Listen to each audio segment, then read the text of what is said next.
எல்லாரும் சிறை படம் பார்த்துருப்போம். ஆ விக்ரம் பிரபு கூட வாய்தா போகும்போது எல்லாரும் எதிர்பார்த்துருப்பாங்க, அந்த பொண்ணு கண்டிப்பா அங்க வந்து நிக்குன்னு சொல்லிட்டு. ஆனா, எதிர்பார்த்த மாரி அந்த பொண்ணு அங்க இருக்காது. ரொம்ப ஃபீலிங்கா இருக்கும் அந்த சீனு. அந்த இடத்துல கண்டிப்பா நான் எதனா ஒரு பாட்டு ஒண்ணு வரும்னு நெனச்சேன். ஏன்னா, அவன் ரொம்ப மிஸ் பண்ணுவான். ஆனா, அங்க எதுவுமே பாட்டு வராது.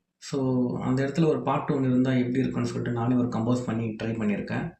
இப்ப அந்த பையன் பாடுறான். எங்க புள்ள இருக்க எவனோ உன்னை தேடுது. உன்னை இங்கு பார்க்காம நெஞ்சு கூடு வாடுதே. பச்சை புள்ள போல உன்னை சுத்தி சுத்தி தேடுறேன். சீக்கிரமா வரணும்னு சாமி எல்லாம் வேண்டுறேன். அடியா தாடி உன் நினப்பு நெஞ்சில சுத்துதடி. உன்னை பார்க்க